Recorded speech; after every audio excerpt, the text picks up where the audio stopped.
What's going on, guys? Mega Gig back with another video. We are taking a brief look today at 3 legendary gems, a little comparison, and we're going to kind of do a little analysis as well.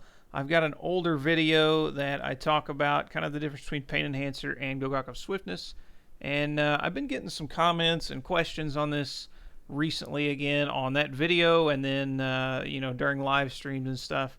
And so I thought it'd be a good idea to discuss these gems again. Now, I have here the Whirlwind build equipped, and generally we run the Pain Enhancer. It gives a nice little bleed effect, and then you also gain attack speed for all enemies that are around you bleeding. And this has great potential in really high density, and so that's the main reason I use it. But I get a lot of people asking, is Gogok a good replacement? What about Bane of the Trapped? Now, we're just discussing it in relation to the Whirlwind build, but this discussion will kind of go along with builds that are based on attack speed as well. Because if you're not basing your build on attack speed, whatever other build it may be, then Pain Enhancer's probably not going to work anyways. But with the Whirlwind build and other builds based on attack speed, it will go great in there. Our other 2 gems for this build that we're using Bane of the Stricken and a Gogok. And neither of those gems, for really high greater rift pushing, you don't really want to swap out. It's just too high of a damage boost with Gogok, and then the nice little armor boost as well. And then with Bane of the Stricken, this is just your single target damage modifier. Rift Guardians and bosses take more damage. And then, of course, targets take more damage over time as well, so you can't really get rid of that. So we've got this 3rd slot to fill. And again, we're going to discuss these 3 gems kind of at length, but it's still going to be a pretty short video. So the first gem here that I like to always use is Pain Enhancer. It gives the nice little bleed effect on critical hits. 7,000% damage over 3 seconds. It's not really huge. It's not something that is super significant, but it's a little more damage. The main reason we run this is for the attack speed bonus. You get 3% increased attack speed for each enemy that's bleeding. So every time you hit a critical hit on an enemy, they bleed, and then you get Blood Frenzy from that. Now, once you get to 5 enemies, that's 15% increased attack speed, which is what the bonus of Gogok of Swiftness is once it's at full stacks. So there's 15% attack speed. What makes Pain Enhancer better at doing more damage is a lot of times when you're pushing really high greater rifts, once you're at the very top, I've discussed this before, once you're at the very top of where you can push, it doesn't matter who you are, everybody's going to have to fish the perfect rift, because you could do say you do a greater rift 100 consistently, you can probably do a 103, 4, maybe 5 if you get that perfect rift, if it's just everything lines up and it's great.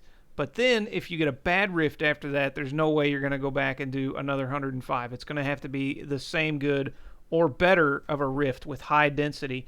So normally when you're at the very top of your pushing spectrum, you're going to be fishing for a good rift, or you'll just, by the time you get to where you can actually beat the rift, it's going to be tons of density all over the place, big open area, and that's where this comes in handy. That's where this really shines. When you get crazy density around and you get, I don't know how many enemies, you just get tons and tons of enemies around, you essentially at times you can get enough attack speed that it equals like probably 10 Gogok of Swiftness. And you can see when I get super density, my actual damage rating here goes all the way up to like 9 or 10 million. And that's just from the increased attack speed from this. Not counting, the stacks from Gogok and whatnot. Because as you can see, it goes up as well. There we can get the 10 stacks, and there it is at max fury, 2.5 million. So after that, we go all the way up to 10 million. That's from the stacks of Pain Enhancer. Now, what Gogok of Swiftness does a little bit better is it's consistent. It only gives you 15% attack speed but it is all the time once you're at the 10 stacks, of course. And it also gives you dodge chance per stack as well, so it's giving you a little more toughness. However, Pain Enhancer does give you toughness too. That attack speed ends up giving you toughness as well, because the faster you're attacking, the faster you're also healing and sustaining. And so it's kind of an indirect toughness buff, if you will. Gogok of Swiftness, however, gives you the direct toughness buff to dodge chance, and then you also gain nice cooldown reduction buff too, which gives you 1% per stack up to 15%, which is going to help you keep Ignore Pain up and keep Wrath of Berserker up all the time. Generally, I don't have issues keeping those skills up with Pain Enhancer, because as you attack more, that actually translates into, as you attack faster, that translates into indirect cooldown reduction from Ring of the Zodiac, Obsidian Ring of the Zodiac, which in turn keeps your skills up anyways. I don't generally have a problem keeping those up. So yeah, this again tends to shine through in that respect. Now, of course, on single targets, Gogok is going to be better. It's going to provide a consistent 15% attack speed, where this is only going to give you 3%. If you're on the Rift Guardian and there's no ads, then it's only 3%. You do still get the bleed effect, but you're not really getting a bonus from it. And it's true in that case, Pain Enhancer is not going to really do a whole lot.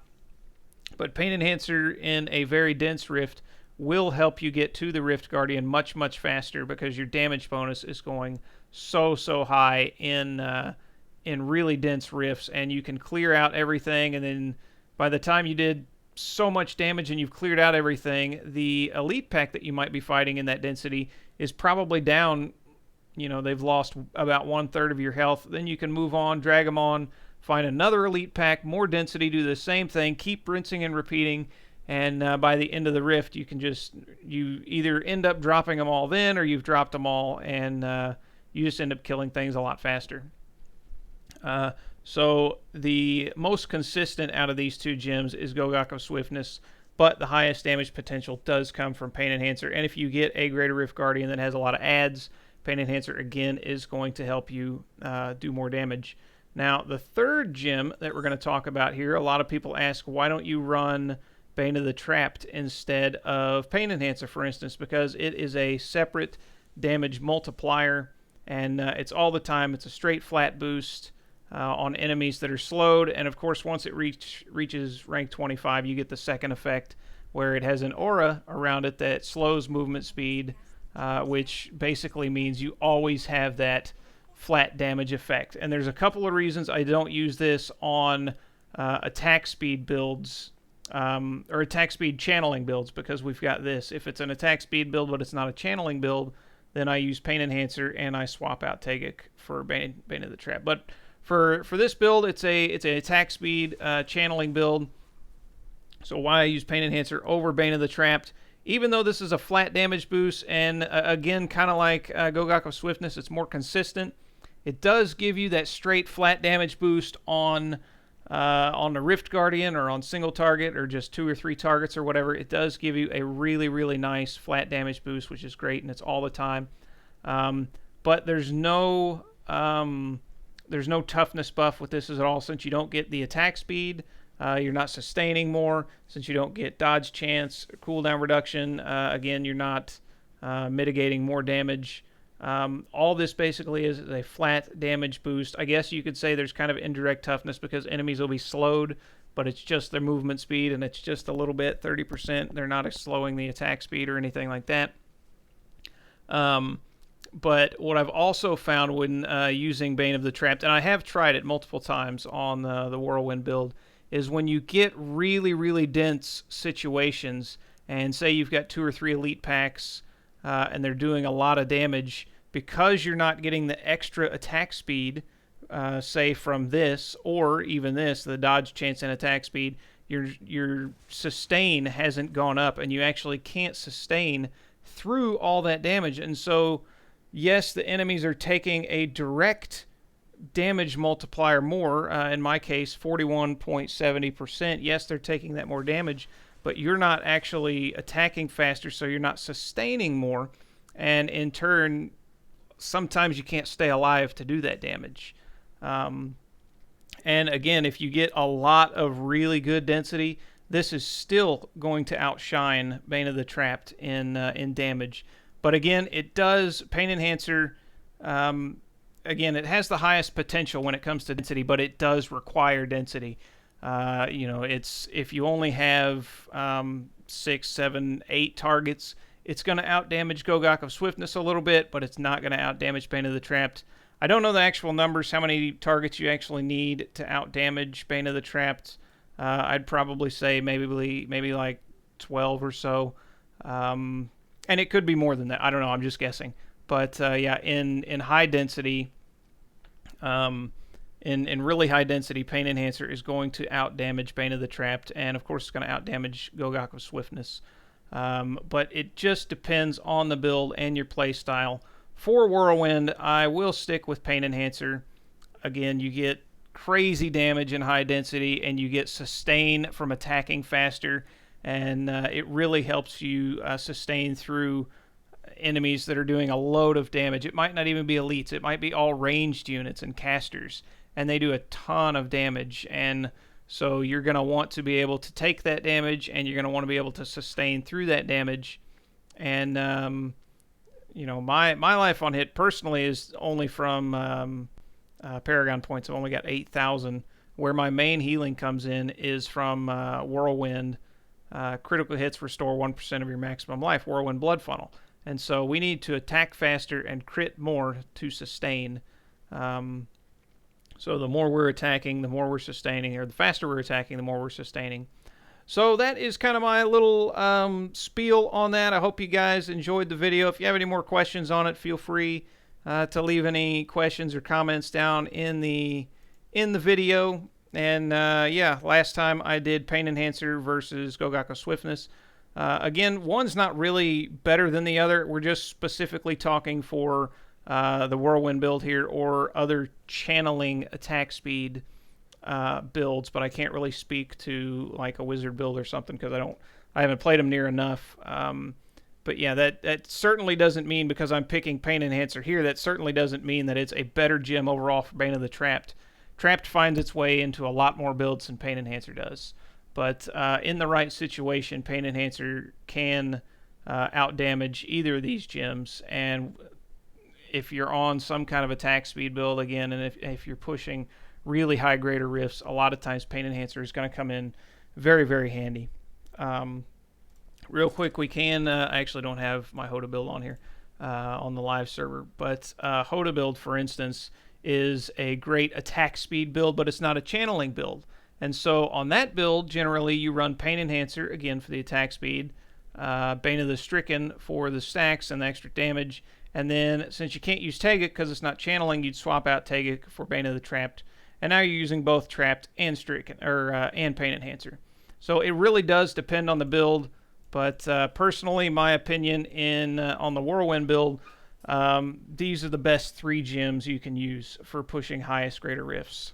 So that's my little spiel on it. That's my new comparison video of these 3 gems. Let me know what you guys think in the comments. You agree, you disagree, have any other opinions or other gems that you might use. People have said Wreath of Lightning. It's good on speed builds, but it doesn't do near enough damage. Bane of the Powerful doesn't really have a place in this build. Myrrhine, it triggers a lot in this build, but there's no multiplier on it like there was with the Necromancer, so it does very little damage. So, yeah, guys, let me know what you think. And which gem have you settled on your Whirlwind build. But hope you guys liked the video. If you did, leave a like and a comment, and subscribe if you want to see more. Thank you guys for watching. I appreciate it. More good stuff to come. Take care.